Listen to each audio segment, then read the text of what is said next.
नमस्कार सभी साथियों का हार्दिक स्वागत है आपके अपने YouTube चैनल सनी एजुकेशन पर। तो सभी साथी जल्दी से लाइव जुड़ जाओ। उसके बाद में अपने शुरू करते हैं आज का बहुत ही महत्वपूर्ण प्रश्नों का वीडियो। आज का जो हमारा टॉपिक है वो है अधिगम। अधिगम से संबंधित इस वीडियो के अंदर टॉप 50 प्रश्नों को लिया गया है। आपको कम से कम 30 प्लस जरूर सही करने हैं। तो जल्दी से सभी साथी लाइव जुड़ जाओ। उसके बाद में अपने शुरू करते हैं। आज का वीडियो बहुत ही महत्वपूर्ण होने वाला है। बहुत ही महत्वपूर्ण प्रश्नों को लिया गया है। तो सभी साथी इस वीडियो के लिंक को ज़्यादा से ज़्यादा अपने मित्रों में शेयर कर दो ताकि इसका सबको फायदा हो सके। तो जल्दी से जुड़ जाओ। उसके बाद में अपने शुरू करते हैं आज का बहुत ही महत्वपूर्ण प्रश्नों का वीडियो। तो आपके सामने आज के इस वीडियो का पहला प्रश्न है कि अंतर्दृष्टि कैसी होती है। आपके सामने पहला ऑप्शन है आकस्मिक, 2 नंबर है धीरे धीरे, 3 नंबर है निश्चित और 4 नंबर है उपयुक्त में से कोई नहीं। आपको जल्दी से जल्दी आंसर बताना है ताकि आपका टाइम ज़्यादा खराब न हो। तो अंतर्दृष्टि कैसी होती है। आपके सामने पहला ऑप्शन है आकस्मिक, 2 नंबर है धीरे धीरे, 3 नंबर है अनिश्चित और 4 नंबर है उपयुक्त में से कोई नहीं। तो इसके अंदर आपके सामने जो 1 नंबर ऑप्शन दे रखा है वो सही हो जाएगा। अंतर्दृष्टि कैसी होती है, आकस्मिक होती है। तो ये किसने बताया था, ये कोहलर ने बताया था कि अंतर्दृष्टि जो होती है वो आकस्मिक होती है। 1 नंबर ऑप्शन सही हो जाएगा। उसके बाद में आपके सामने 2 नंबर प्रश्न है, बहुत ही महत्वपूर्ण प्रश्न है कि जॉन डीवी अधिगम का आधार किसे मानते हैं। बहुत ही अच्छा प्रश्न है, बहुत बार ये पूछा भी जा चुका है कि जॉन डीवी अधिगम का आधार किसे मानते हैं। आपके सामने पहला ऑप्शन है क्रियाओं को, 2 नंबर है आत्मा को, 3 नंबर है बुद्धि को और 4 नंबर है ज्ञानेंद्रियों को। जल्दी से बता दो सभी साथी कि जॉन डीवी जो थे उन्होंने अधिगम का आधार किसे माना था।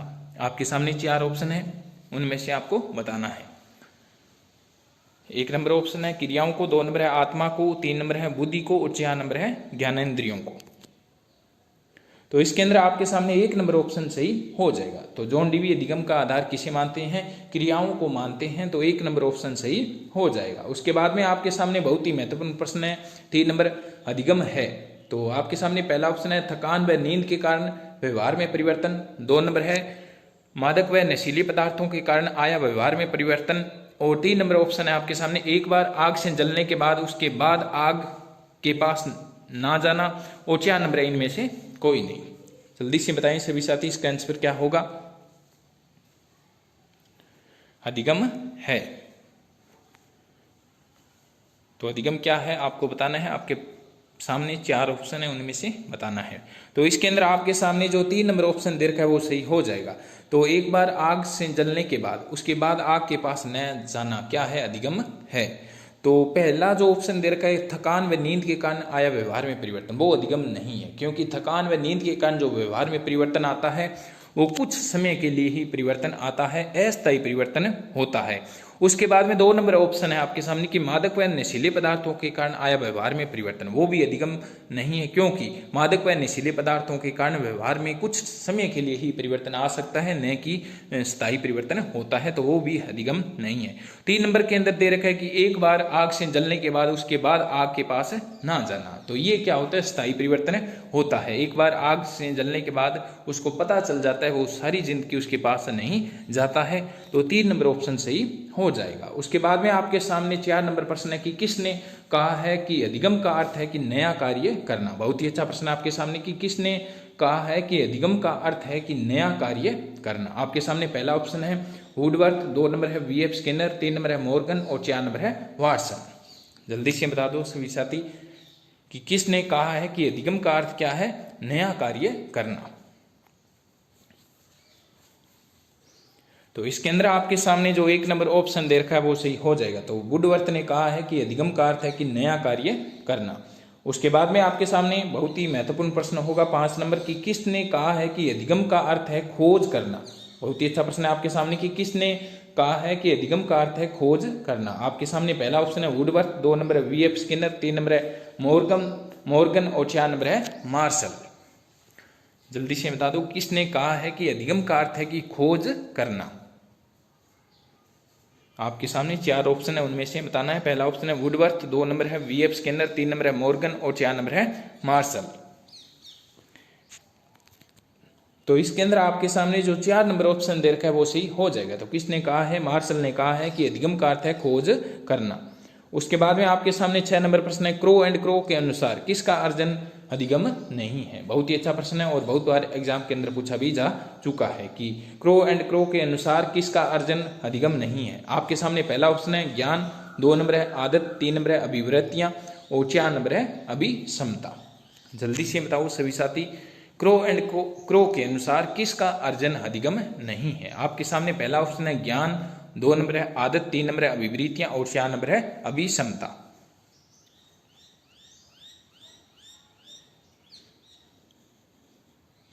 तो इसके अंदर आपके सामने जो 4 नंबर ऑप्शन दे रखा है वो सही हो जाएगा। तो क्रो एंड क्रो के अनुसार ज्ञान, आदतों एवं अभिवृत्तियों का अर्जन क्या है, अधिगम है।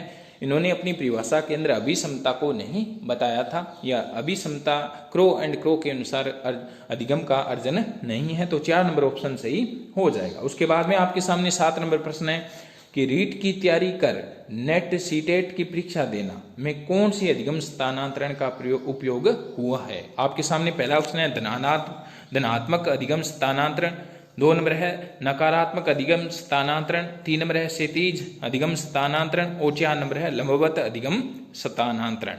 जल्दी से बताओ कि रीट की तैयारी कर नेट या सीटेट की परीक्षा देना में कौन सी अधिगम स्थानांतरण का उपयोग हुआ है।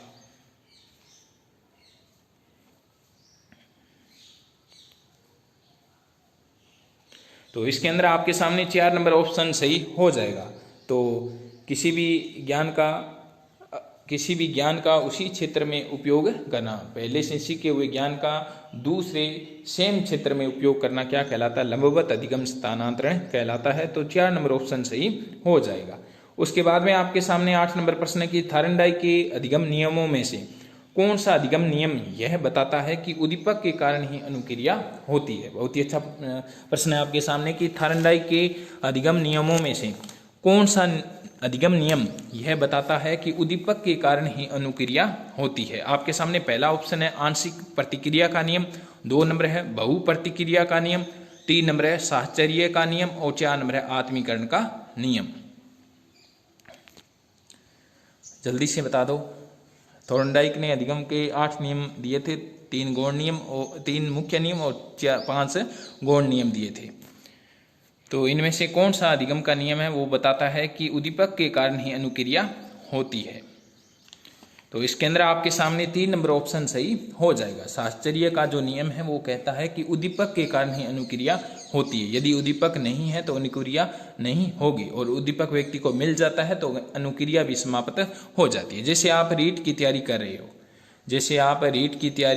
रहे हो और आपका सिलेक्शन रीट के अंदर हो जाता है, तो उसके बाद आप जिंदगी में कभी भी क्या है रीट की तैयारी नहीं करोगे। तो उद्दीपक आपके लिए क्या है, रीट। और रीट जब आपको उद्दीपक ये मिल जाएगा तो अनुक्रिया समाप्त हो जाएगी, उसके बाद में अनुक्रिया कभी नहीं होगी। तो 3 नंबर ऑप्शन सही हो जाएगा।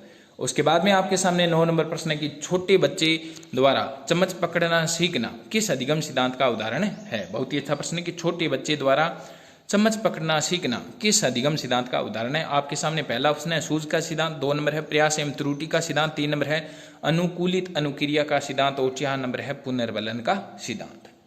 जल्दी से बता दो सभी साथी, इसका आंसर क्या होगा कि छोटे बच्चे चम्मच जो पकड़ना सीखते हैं वो किस अधिगम सिद्धांत के अनुसार सीखते हैं।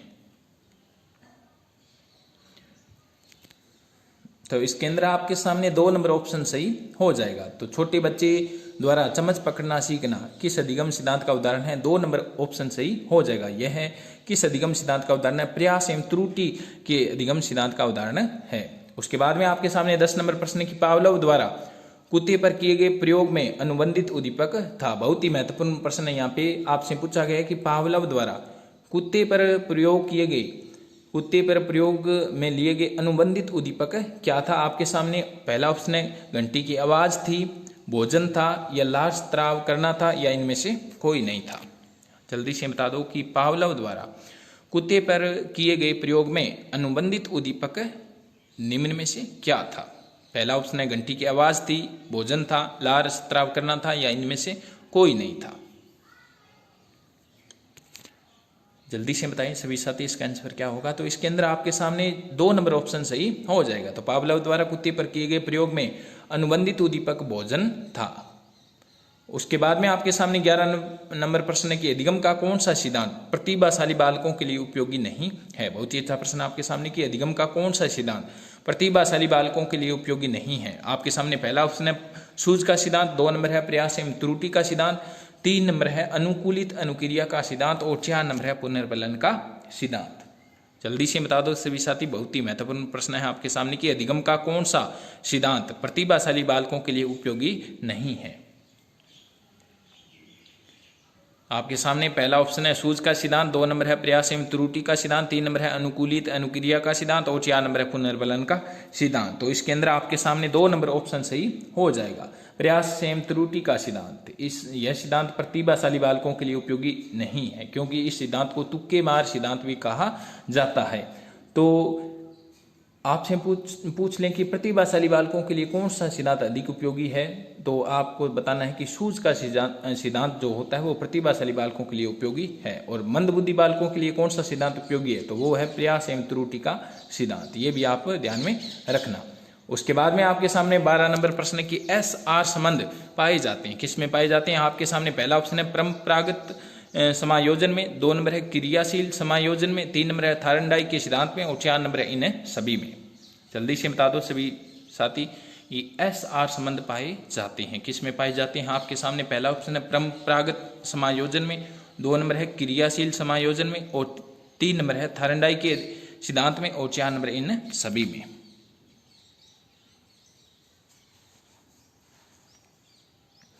तो इसके अंदर आपके सामने 3 नंबर ऑप्शन सही हो जाएगा कि SR संबंध थायरॉयड के सिद्धांत में पाए जाते हैं। उसके बाद में 13 नंबर प्रश्न है आपके सामने, निम्न में से कौन सा अधिगम सिद्धांत वैज्ञानिक दृष्टिकोण विकसित करने में सहायक होता है। बहुत ही अच्छा प्रश्न आपके सामने कि निम्न में से कौन सा अधिगम सिद्धांत वैज्ञानिक दृष्टिकोण, बहुत ही अच्छा प्रश्न ध्यान में रखना, वैज्ञानिक दृष्टिकोण विकसित करने में सहायक होता है। आपके सामने पहला ऑप्शन है सूझ का सिद्धांत, 2 नंबर है प्रयास एवं त्रुटि का सिद्धांत, 3 नंबर है अनुकूलित अनुक्रिया का सिद्धांत और 4 नंबर है पुनर्बलन का सिद्धांत। जल्दी से बता दो सभी साथी, इसका आंसर क्या होगा। वैज्ञानिक दृष्टिकोण विकसित करने में कौन सा सिद्धांत सहायक होता है। तो इसके अंदर आपके सामने जो 1 नंबर ऑप्शन दे रखा है वो सही हो जाएगा। सूझ का जो सिद्धांत है वो वैज्ञानिक दृष्टिकोण विकसित करने में सहायक होता है, इसलिए तो यह प्रतिभाशाली बालकों के लिए बहुत ही महत्वपूर्ण है। उसके बाद में आपके सामने 14 नंबर प्रश्न है कि निम्न में से कौन से अधिगम सिद्धांत के अनुसार समस्या समाधान अचानक ही होता है। बहुत ही अच्छा प्रश्न है, बहुत बार ये एग्जाम के अंदर पूछा भी जा चुका है कि कौन सा अधिगम यह मानता है कि जो समस्या आती है हमारे सामने उसका समाधान अचानक ही हो जाता है, अंतर्दृष्टि के द्वारा होता है। आपके सामने पहला ऑप्शन है सूझ का सिद्धांत, 2 नंबर है प्रयास एवं त्रुटि का सिद्धांत, 3 नंबर है अनुकूलित अनुक्रिया का सिद्धांत और 4 नंबर है पुनर्बलन का सिद्धांत।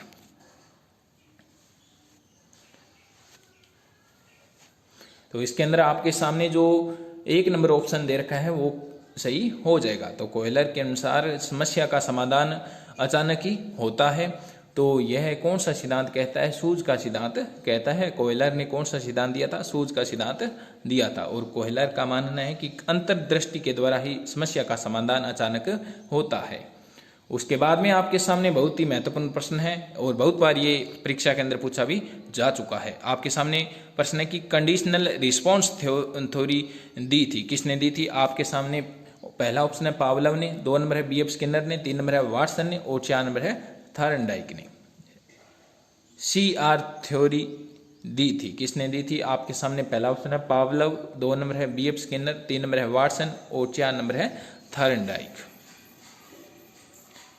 कंडीशनल रिस्पॉन्स थ्योरी दी थी, तो किसने दी थी। आपके सामने 1 नंबर ऑप्शन सही हो जाएगा। तो किसने दी थी, पावलव ने दी थी। पावलव एकमात्र ऐसे मनोवैज्ञानिक है जिनको नोबेल पुरस्कार 1904 के अंदर दिया गया था। उसके बाद में आपके सामने 16 नंबर प्रश्न की अधिगम की शर्तें दी गई थी। बहुत ही अच्छा प्रश्न है कि अधिगम की शर्तें किसने दी थी। आपके सामने पहला ऑप्शन है स्किनर द्वारा, 2 नंबर है रॉबर्ट गेने द्वारा, 3 नंबर है वाटसन द्वारा और 4 नंबर है मास्लो द्वारा। जल्दी से बता दो सभी साथी, इसका क्या होगा कि अधिगम की शर्तें मैं बता देता हूं आपको। अधिगम की 4 शर्तें दी है, 4 शर्तें। आगे प्रश्न आएगा कि अधिगम की कौन सी शर्तें है, सुमेलित नहीं है। तो 4 शर्तें अधिगम की दी थी, किसने दी थी। BF स्किनर ने दी थी, रॉबर्ट गेने ने दी थी, वाटसन ने दी थी या मास्लो ने दी थी।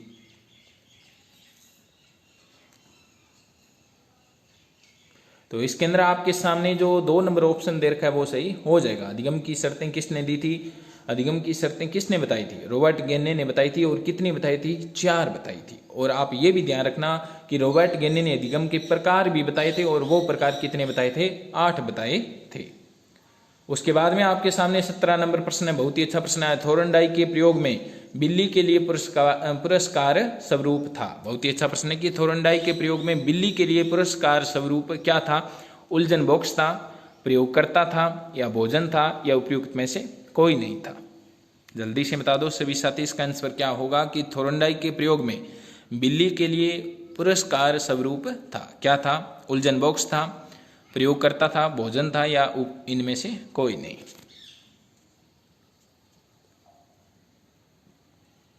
तो इसके अंदर आपके सामने जो 3 नंबर ऑप्शन दे रखा है वो सही हो जाएगा। तो बिल्ली के लिए पुरस्कार के रूप में क्या था? भोजन था। तो 3 नंबर ऑप्शन सही हो जाएगा। उसके बाद में 18 नंबर प्रश्न है आपके सामने कि थॉर्नडाई के प्रयत्न एवं त्रुटि सिद्धांत में किस पर विशेष बल नहीं दिया गया है? आपके सामने बहुत ही अच्छा प्रश्न है कि थॉर्नडाई के प्रयत्न एवं त्रुटि सिद्धांत में किस पर विशेष बल नहीं दिया गया है? आपके सामने पहला ऑप्शन है अभिप्रेरणा पर, 2 नंबर है अभ्यास पर, 3 नंबर है समझ पर, और 4 नंबर है उपयुक्त में से कोई नहीं। जल्दी से बता दो कि थॉर्नडाई के प्रयत्न एवं त्रुटि सिद्धांत में किस पर विशेष बल नहीं दिया गया है? क्या अभिप्रेरणा पर विशेष बल नहीं दिया गया है? क्या अभ्यास पर नहीं दिया गया है? क्या समझ पर नहीं दिया गया है? या इनमें से किसी पर भी नहीं दिया गया है? तो इसके अंदर आपके सामने 3 नंबर ऑप्शन सही हो जाएगा। तो थॉर्नडाई के प्रयत्न एवं भूल के सिद्धांत में समझ पर विशेष बल नहीं दिया गया है। तो 3 नंबर ऑप्शन सही हो जाएगा। उसके बाद में आपके सामने 19 नंबर प्रश्न की पर्यवेक्षण अधिगम इनमें से किसकी देन है? बहुत ही अच्छा प्रश्न है कि पर्यवेक्षण अधिगम किस इनमें से किसकी देन है? आपके सामने पहला ऑप्शन है स्किनर, 2 नंबर है थॉर्नडाइक, 3 नंबर है वाटसन, और 4 नंबर है बांडूरा। जल्दी से बता दो, बहुत ही अच्छा प्रश्न आपके सामने कि पर्यवेक्षण अधिगम निम्न में से इनमें से किसकी देन है? आपके सामने पहला ऑप्शन है वीएफ स्किनर, 2 नंबर है थॉर्नडाइक, 3 नंबर है वाटसन, और 4 नंबर है बंडूरा।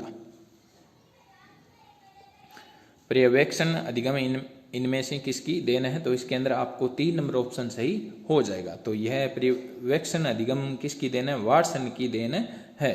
तो 3 नंबर ऑप्शन सही हो जाएगा। उसके बाद में आपके सामने 20 नंबर प्रश्न की निम्नलिखित में से किस अधिगम प्रणाली में मानव मस्तिष्क का सबसे अधिक प्रयोग होता है? बहुत ही अच्छा प्रश्न है और बहुत बार ये पूछा भी जा चुका है कि निम्नलिखित में से किस अधिगम प्रणाली में मानव मस्तिष्क का सबसे अधिक प्रयोग होता है? आपके सामने पहला ऑप्शन है अनुकरण, 2 नंबर है अनुबंधन, 3 नंबर है प्रयत्न एवं भूल, और 4 नंबर है अंतर्दृष्टि।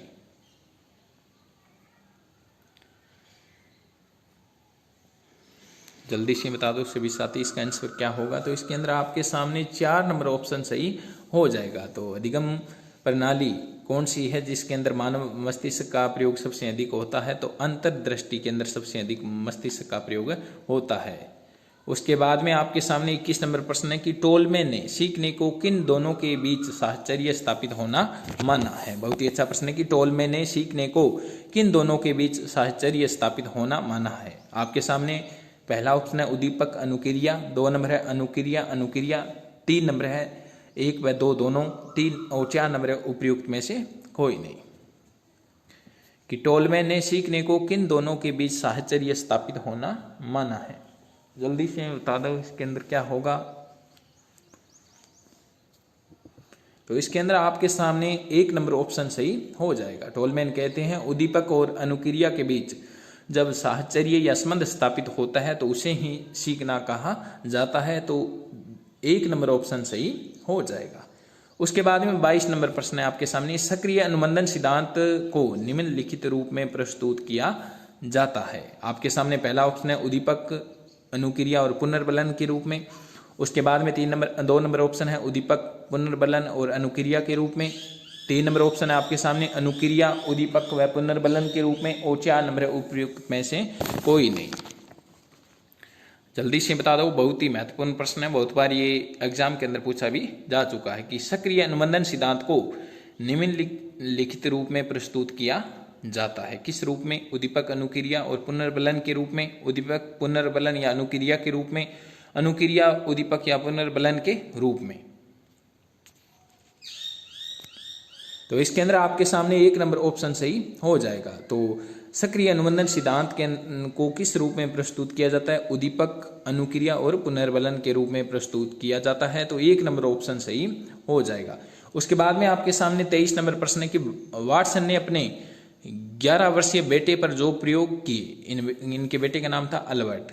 वाटसन ने अपने बेटे पर 11 वर्षीय बेटे पर जो प्रयोग किए थे वह अधिगम के किस सिद्धांत से संबंधित प्रयोग थे? बहुत ही अच्छा प्रश्न है कि वाटसन के 11 वर्षीय बेटा था अल्बर्ट, इस पर उन्होंने बहुत सारे प्रयोग किए। वो प्रयोग किस अधिगम सिद्धांत से संबंधित थे? आपके सामने पहला ऑप्शन है सूझ के सिद्धांत से, 2 नंबर है प्रयास एवं त्रुटि के सिद्धांत से, 3 नंबर है अनुकूलित अनुक्रिया के सिद्धांत से और 4 नंबर है पुनर्बलन के सिद्धांत से। जल्दी से बता दो सभी साथी, बहुत ही महत्वपूर्ण प्रश्न है आपके सामने।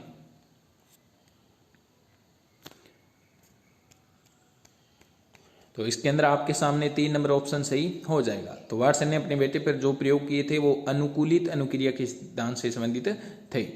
उसके बाद में आपके सामने 24 नंबर प्रश्न की पुनरावृत्ति वाले विषयों कौन कौन से होते हैं जिनको बार बार पढ़ने की जरूरत होती है? इतिहास, भूगोल। तो पुनरावृत्ति वाले विषयों के अध्ययन के लिए उपयोगी अधिगम का सिद्धांत कौन सा है? आपके सामने पहला ऑप्शन है सूझ का सिद्धांत, 2 नंबर है प्रयास एवं त्रुटि का सिद्धांत, 3 नंबर है अनुकूलित अनुक्रिया का सिद्धांत और 4 नंबर है पुनर्बलन का सिद्धांत। जल्दी से बता दो सभी साथी, बहुत ही महत्वपूर्ण प्रश्न है आपके सामने।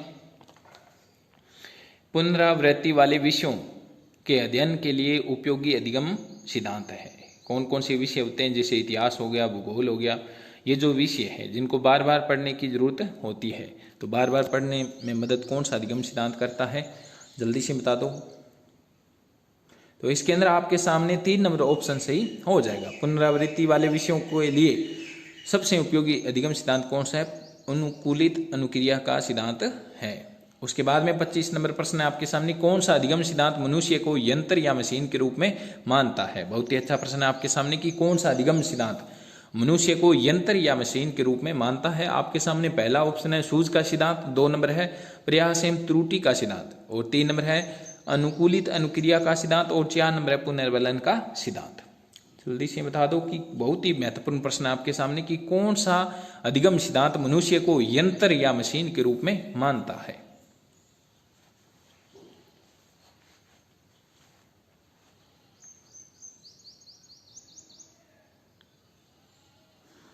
तो इसके अंदर आपके सामने 3 नंबर ऑप्शन सही हो जाएगा। जो अनुकूलित अनुक्रिया का सिद्धांत है वो मनुष्य को यंत्र या मनुष्य मशीन के रूप में मानता है। उसके बाद में 26 नंबर प्रश्न है कि अल्बर्ट बंडूरा ने अपने अधिगम सिद्धांत के कितने सोपान बताए हैं? बहुत ही अच्छा प्रश्न है कि अल्बर्ट बंडूरा ने अपने अधिगम सिद्धांत के कितने सोपान बताए थे। आपके सामने पहला ऑप्शन है 2 नंबर ऑप्शन है 3 नंबर ऑप्शन है 4 और 4 नंबर ऑप्शन है 5। जल्दी से बता दो सभी साथी, इसका आंसर क्या होगा?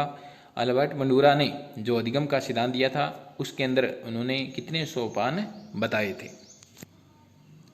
तो इसके अंदर आपके सामने 3 नंबर ऑप्शन सही हो जाएगा। अल्बर्ट बंडूरा ने अपने अधिगम सिद्धांत में कितने सोपान बताए थे? अधिगम के 4 सोपान बताए थे, तो 3 नंबर ऑप्शन सही हो जाएगा। बहुत ही अच्छा प्रश्न। 27 नंबर आपके सामने, अल्बर्ट बंडूरा के अनुसार सामाजिक अधिगम सिद्धांत का सोपान नहीं है। बहुत ही अच्छा प्रश्न है कि अल्बर्ट बंडूरा ने कौन सा सिद्धांत दिया था? ध्यान में रखना, सामाजिक अधिगम सिद्धांत। तो अल्बर्ट बंडूरा ने सामाजिक अधिगम सिद्धांत जो दिया था उसमें 4 सोपान बताए थे। तो निम्न में से कौन सा सोपान इनके सिद्धांत के अंदर नहीं बताया गया है? आपके सामने पहला ऑप्शन है धारण, 2 नंबर है अभिप्रेरणा, 3 नंबर है प्रस्तुतिकरण और 4 नंबर है पुनर्बलन और 5 नंबर है अवदान। 5 ऑप्शन है आपके सामने, 4 इन्होंने सोपान बताए थे। एक कौन सा ऑप्शन है जो इन्होंने नहीं बताया था अपने सिद्धांत के अंदर? जल्दी से बता दो। तो इसके अंदर आपके सामने 2 नंबर ऑप्शन सही हो जाएगा। तो अधिगम का जो इनका सामाजिक अधिगम सिद्धांत था इसके अंदर उन्होंने अधिगम के 4 सोपान बताए थे, धारण, प्रस्तुतिकरण, पुनर्बलन और अवदान। ये इन्होंने 4 सोपान बताए थे। तो अभिप्रेरणा से इन्होंने नहीं बताया था, तो 2 नंबर ऑप्शन सही हो जाएगा। उसके बाद में आपके सामने 28 नंबर प्रश्न है, कौन सा अधिगम सिद्धांत थारनडाई के प्रभाव के नियम पर आधारित है? बहुत ही अच्छा प्रश्न आपके सामने कि कौन सा अधिगम सिद्धांत थारनडाई के प्रभाव के नियम पर आधारित है। आपके सामने पहला ऑप्शन है क्रिया प्रसूत सिद्धांत, 2 नंबर है अनुकूलित अनुक्रिया का सिद्धांत, 3 नंबर है सूझ का सिद्धांत और 4 नंबर है पुनर्बलन का सिद्धांत। जल्दी से बता दो सभी साथी कि कौन सा अधिगम सिद्धांत है जो थार्नडाइक के प्रभाव के नियम पर आधारित था या है।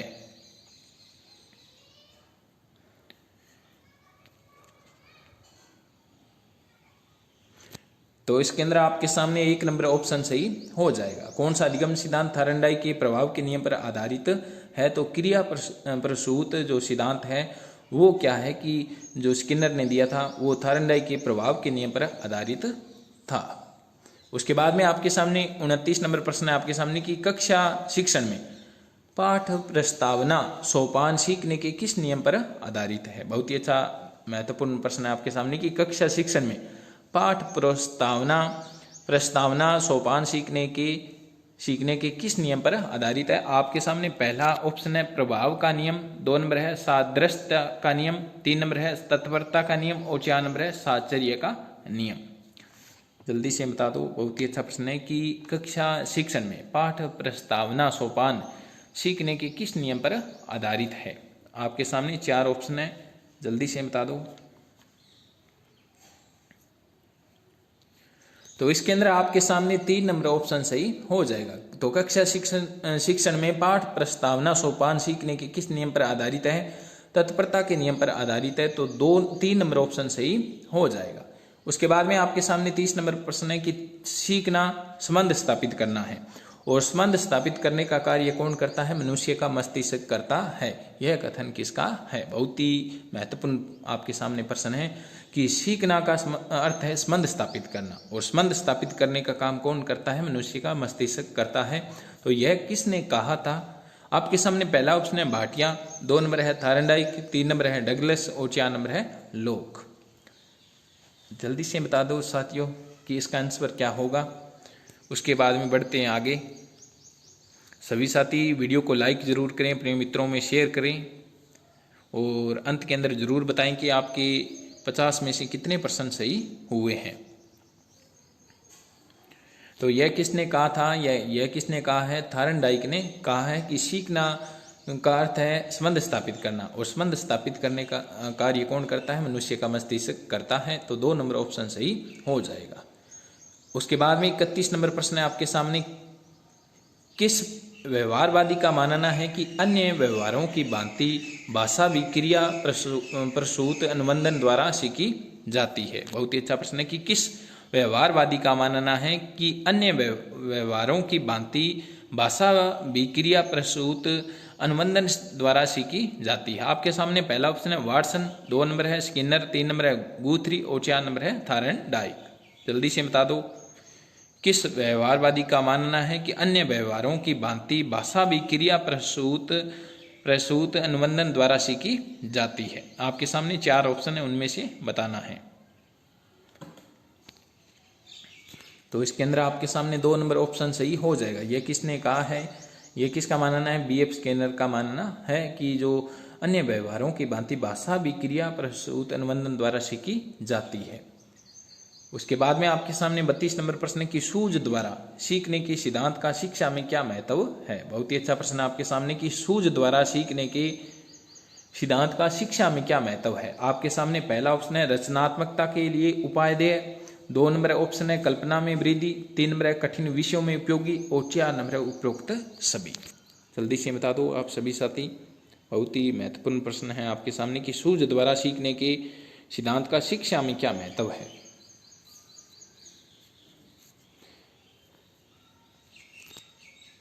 तो इसके अंदर आपके सामने 4 नंबर ऑप्शन सही हो जाएगा। सूझ द्वारा सीखने के सिद्धांत का शिक्षा में क्या महत्व है, तो ये जो 3 नंबर ऑप्शन दे रखे हैं वो सारी की सारी महत्व है, तो 4 नंबर ऑप्शन सही हो जाएगा। उसके बाद में 33 नंबर प्रश्न है आपके सामने, क्रिया की सफलता से संतोष व असफलता से असंतोष होता है, थार्नडाइक के किस नियम से संबंधित है। बहुत ही अच्छा प्रश्न है कि क्रिया की सफलता से तो हमें संतोष मिलता है और असफलता से क्या मिलता है, असंतोष पैदा होता है। तो थार्नडाइक की किस नियम से संबंधित है। आपके सामने पहला ऑप्शन है तत्परता, 2 नंबर है अभ्यास, 3 नंबर है प्रभाव और 4 नंबर है आंशिक क्रिया। जल्दी से बताएं, बहुत ही अच्छा प्रश्न आपके सामने। क्रिया की सफलता से तो हमें संतोष मिलता है और असफल हो जाए हम किसी कार्य में तो हमें असंतोष उत्पन्न हो जाता है। थायरनडाई के किस नियम से यह संबंधित है? आपके सामने 4 ऑप्शन है, उनमें से बताना है। तो इसके अंदर आपके सामने 3 नंबर जो ऑप्शन दे रखा है प्रभाव के नियम पर आधारित है कथन है, तो 3 नंबर ऑप्शन सही हो जाएगा। उसके बाद में आपके सामने बहुत ही महत्वपूर्ण प्रश्न है कि सूझ के सिद्धांत को कला, संगीत व साहित्य में उपयोगी किसने बताया? आपके सामने पहला ऑप्शन है वाटसन, 2 नंबर है स्किनर, 3 नंबर है क्रो एंड क्रो और 4 नंबर है लोक। जल्दी से इस प्रश्न का उत्तर लोक कर दो कि क्या होगा कि सूझ के सिद्धांत को कला, संगीत व साहित्य में उपयोगी किसने बताया है। तो सभी साथी लाइव टेस्ट के अंदर रोजाना जरूर भाग लें ताकि आपकी तैयारी और भी मजबूत हो जाएगी। तो इसके अंदर आपका जो 3 नंबर ऑप्शन दे रखा है वो सही हो जाएगा। तो क्रो एंड क्रो के अनुसार सूझ का जो सिद्धांत है वो कला, संगीत व साहित्य सीखने में बहुत ही उपयोगी है। उसके बाद में 35 नंबर प्रश्न आपके सामने अधिगम को कहते हैं, क्या कहते हैं? आपके सामने पहला ऑप्शन है प्रवाह है, 2 नंबर है कौशल, 3 नंबर है ज्ञान और 4 नंबर है अभिप्रेरणा। जल्दी से बता दो कि अधिगम को कहते हैं, क्या कहते हैं? प्रवाह है कहते हैं, कौशल कहते हैं, ज्ञान कहते हैं या अभिप्रेरणा कहते हैं? जल्दी से बता दो।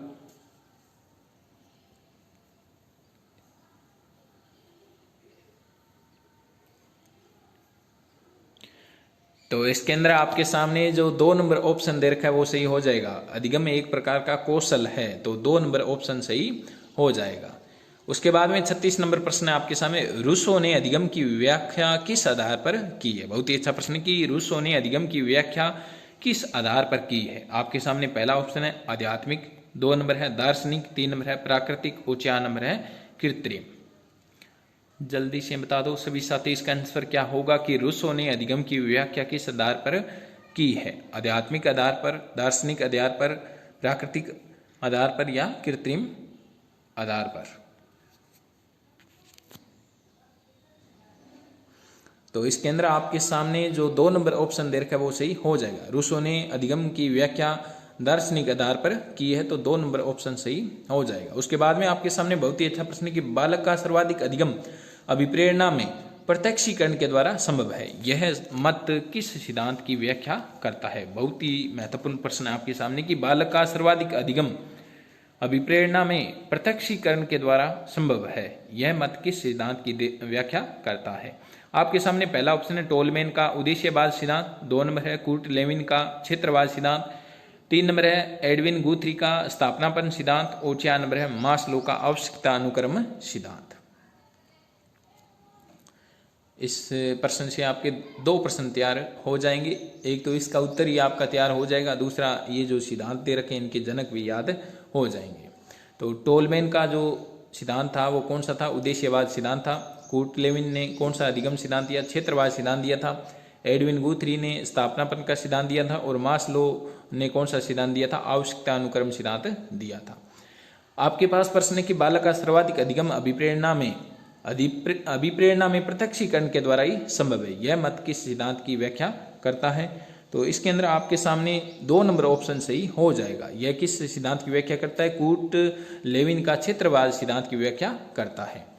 उसके बाद में आपके सामने 38 नंबर प्रश्न है कि किसी भी स्थिति विशेष को देखकर ज्ञान प्राप्त किया जा सकता है, किसने कहा है? बहुत ही अच्छा प्रश्न आपके सामने, किसी भी स्थिति विशेष को देखकर ज्ञान प्राप्त किया जा सकता है, किसने कहा है? आपके सामने पहला ऑप्शन है मैक्स बर्दिमर, 2 नंबर है कोहेलर, 3 नंबर है कोपका और 4 नंबर है BF स्किनर।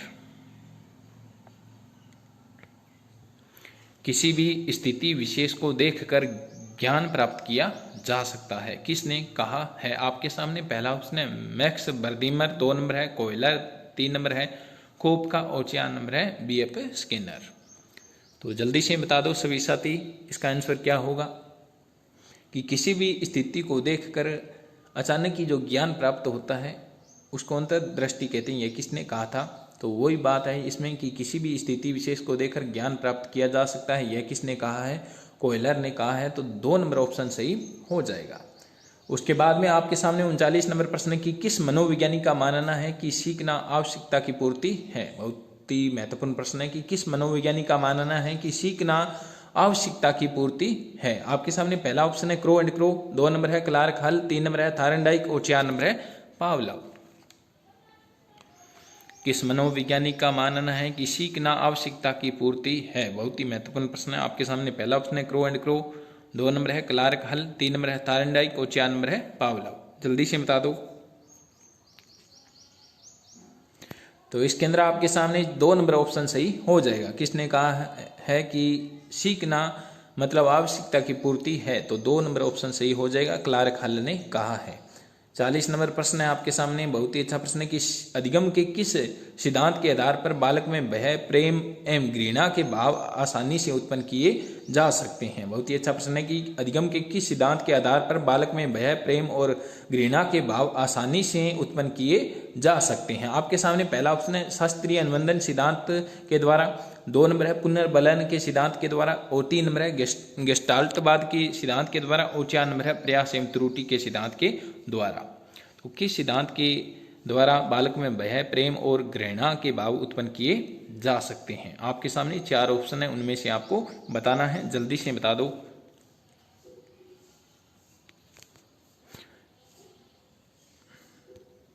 तो इसके अंदर आपके सामने 1 नंबर ऑप्शन सही हो जाएगा। तो शास्त्रीय अनुबंधन के सिद्धांत के द्वारा उत्पन्न किए जा सकते हैं। उसके बाद में आपके सामने 41 नंबर प्रश्न है कि अधिगम प्रतिफल का तात्पर्य है। बहुत ही अच्छा प्रश्न है, अधिगम प्रतिफल का तात्पर्य क्या है? आपके सामने पहला ऑप्शन है बालक के व्यवहार में होने वाला परिवर्तन, 2 नंबर है शिक्षक की शिक्षण विधियों में परिवर्तन, 3 नंबर है पाठ्य वस्तु का परिमार्जन और 4 नंबर है उपयुक्त में से कोई नहीं।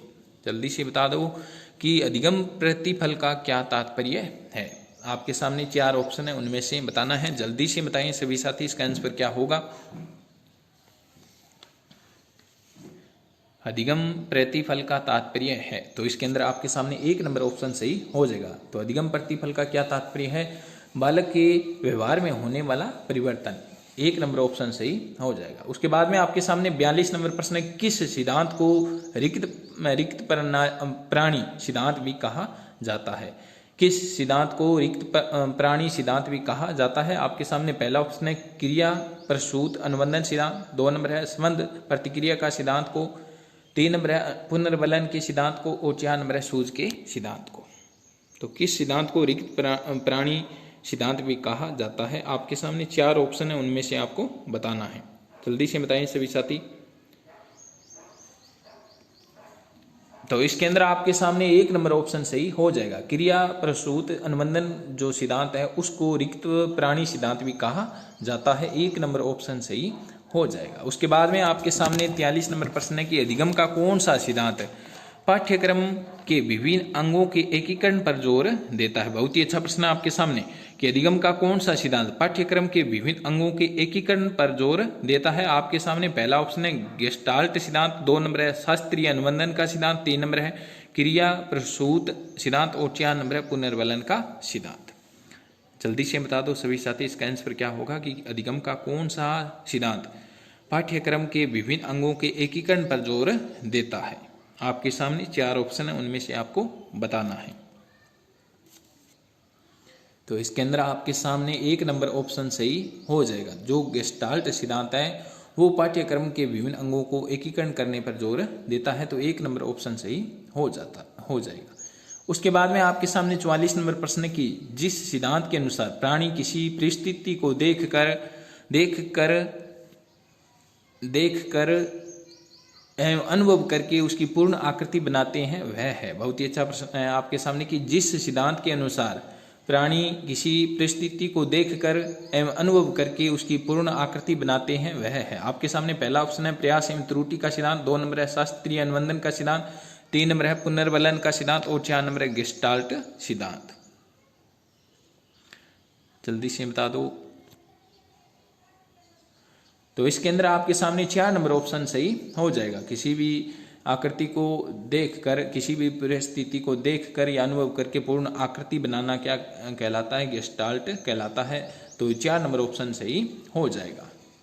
उसके बाद में आपके सामने 45 नंबर प्रश्न है कि अधिगम की विशेषता नहीं है। बहुत ही अच्छा प्रश्न आपके सामने 45 नंबर प्रश्न है कि अधिगम की विशेषता नहीं है। आपके सामने पहला ऑप्शन है अधिगम बुद्धि का विकास है, 2 नंबर है अधिगम सर्वांगीण विकास है, 3 नंबर है अधिगम जीवन पर्यंत चलने वाली प्रक्रिया है। और 4 नंबर है अधिगम अपेक्षाकृत अस्थायी परिवर्तन है। जल्दी से बता दो सभी साथी। अधिगम की विशेषता नहीं है। कौन सी विशेषता अधिगम की नहीं है? आपके सामने 4 ऑप्शन है, जल्दी से बता दो। तो इसके अंदर आपके सामने 4 नंबर ऑप्शन सही हो जाएगा। अधिगम अपेक्षाकृत व्यवहार में अस्थायी परिवर्तन नहीं होता है, वो स्थायी परिवर्तन होता है। तो 4 नंबर ऑप्शन सही हो जाएगा। उसके बाद में आपके सामने 45 नंबर प्रश्न है कि राजू को काले कुत्ते ने काट लिया है, अब वह हर प्रकार के काले कुत्तों से डरने लग गया है। ऐसी स्थिति कौन सी सिद्धांत के अनुसार उत्पन्न हो सकती है? आपके सामने पहला ऑप्शन है अनुबंधन का सिद्धांत, 2 नंबर है अनुक्रिया का सिद्धांत, 3 नंबर है सूझ का सिद्धांत और 4 नंबर है पुनर्बलन का सिद्धांत। राजू को काले कुत्ते ने काट लिया, अब वह हर प्रकार के काले कुत्तों से डरने लग गया है। ऐसी स्थिति कौन सी सिद्धांत के अनुसार उत्पन्न हो सकती है? अनुबंधन के सिद्धांत के आधार पर उत्पन्न हो सकती है, या अनुक्रिया के सिद्धांत, या सूझ के सिद्धांत से, या पुनर्बलन के सिद्धांत से। तो जल्दी से बता दो सभी साथी इसका आंसर क्या होगा।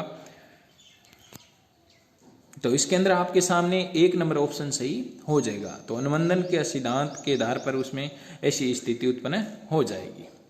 उसके बाद में 47 नंबर प्रश्न की शिक्षण से अधिगम तथा अधिगम से शिक्षण की प्राप्ति होती है, किसने कहा है? बहुत ही अच्छा प्रश्न है कि शिक्षण से अधिगम और अधिगम से शिक्षण की प्राप्ति होती है, किसने कहा है? आपके सामने पहला ऑप्शन है क्रो एंड क्रो, 2 नंबर है बीएफ स्किनर, 3 नंबर है मेस्लो और 4 नंबर है क्लार्क हॉल। तो जल्दी से बता दो सभी साथी इसका आंसर क्या होगा कि शिक्षण से अधिगम एवं अधिगम से शिक्षण की प्राप्ति होती है, यह किसने कहा है? आपके सामने 4 ऑप्शन है, जल्दी से बता दो। तो सभी साथी रोजाना लाइव टेस्ट में रोजाना भाग लें ताकि आपकी तैयारी और भी मजबूत हो जाएगी। और अधिगम से संबंधित 2 वीडियो इससे पहले आ चुके हैं, बहुत ही महत्वपूर्ण प्रश्नों को उनके अंदर लिया गया है। तो जिन साथियों ने वो वीडियो नहीं देखे तो एक बार जरूर देखें, क्योंकि उनके अंदर बहुत ही महत्वपूर्ण प्रश्न है और उनकी लिंक आपको वीडियो के डिस्क्रिप्शन बॉक्स में मिल जाएगी।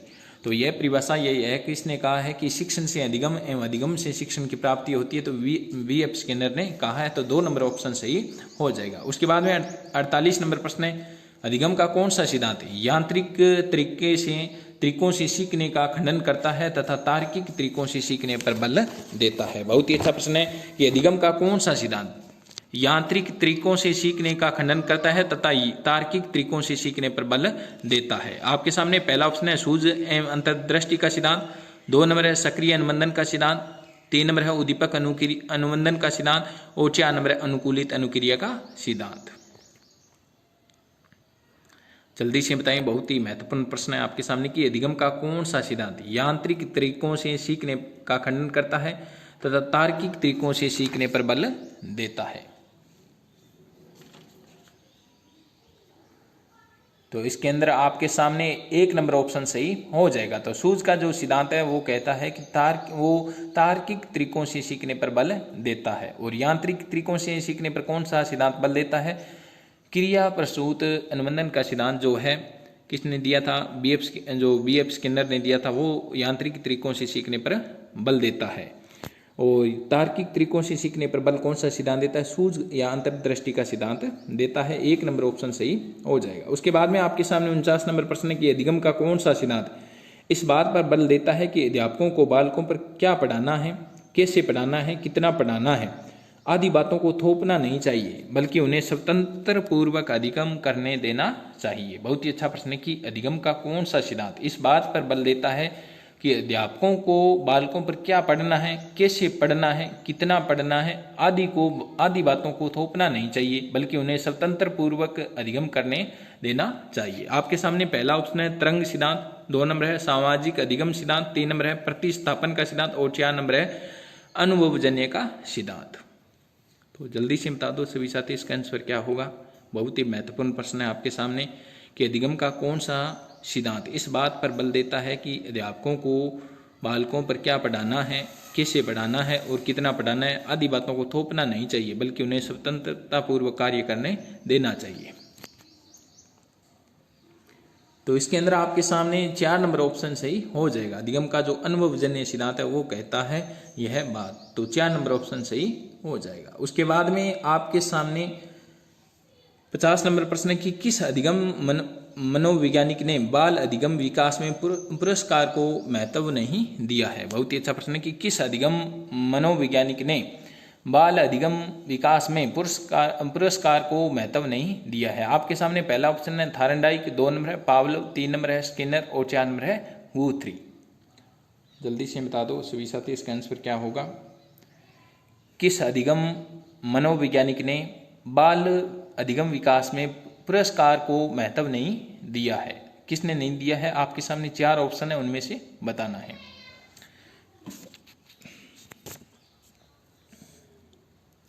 जल्दी से बता दो सभी साथी। तो इसके अंदर आपके सामने 4 नंबर ऑप्शन सही हो जाएगा। तो बाल अधिगम विकास में पुरस्कार को महत्व नहीं दिया, किसने? गुथ्री ने नहीं दिया है। तो 4 नंबर ऑप्शन सही हो जाएगा।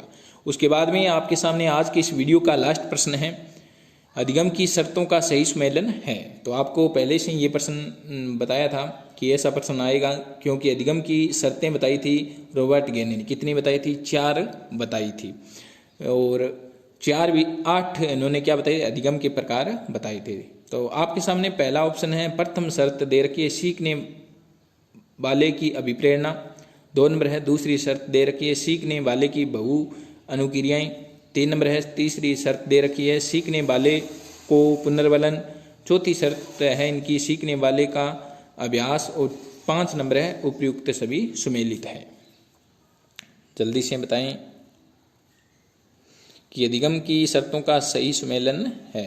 पहली शर्त कौन सी है, दूसरी कौन सी है, तीसरी कौन सी है, चौथी कौन सी है? क्या ये क्रम के अनुसार है सभी शर्तें? तो जल्दी से बता दो सभी साथी। तो इसके अंदर आपके सामने 5 नंबर ऑप्शन बिल्कुल सही हो जाएगा। तो प्रथम शर्त क्या है? सीखने वाले की अभिप्रेरणा, ये 1 नंबर शर्त है। 2 नंबर शर्त है कि सीखने वाले की बहु अनुक्रियाएं, तो ये भी आपकी 2 नंबर शर्त है। तीसरी शर्त है सीखने वाले को पुनर्बलन, ये 3 नंबर शर्त है। और चौथी शर्त है सीखने वाले का अभ्यास। तो चारों क्रम के आधार पर सही सुमेलित है। तो 5 नंबर ऑप्शन सही हो जाएगा। तो ये था आज की महत्वपूर्ण प्रश्नों का वीडियो। आपको वीडियो कैसा लगा कमेंट बॉक्स में ज़रूर बताएं। आपको प्रश्न कैसे लगे कमेंट बॉक्स में ज़रूर बताएं। इन प्रश्नों को आप एक नोटबुक में नोट करते जाइए, ताकि एग्ज़ाम के वक्त आपको पढ़ने के अंदर कोई भी दिक्कत ना हो। तो सभी साथी जिन्होंने वीडियो को अंत तक देखा उनको धन्यवाद। वीडियो को लाइक करें, अपने मित्रों में ज़्यादा से ज़्यादा शेयर करें, ताकि इसका सबको फ़ायदा हो सके। और यदि कोई साथी चैनल पर नया है तो चैनल को ज़रूर सब्सक्राइब करें, ताकि आगे भी आपको इस प्रकार की वीडियो मिलते रहें। और इसकी PDF आप हमारे टेलीग्राम ग्रुप से प्राप्त कर सकते हो, जिसकी लिंक आपको वीडियो के डिस्क्रिप्शन बॉक्स में मिल जाएगी। तो शुभ रात्रि सभी साथियों को, मिलते हैं अगले वीडियो के साथ।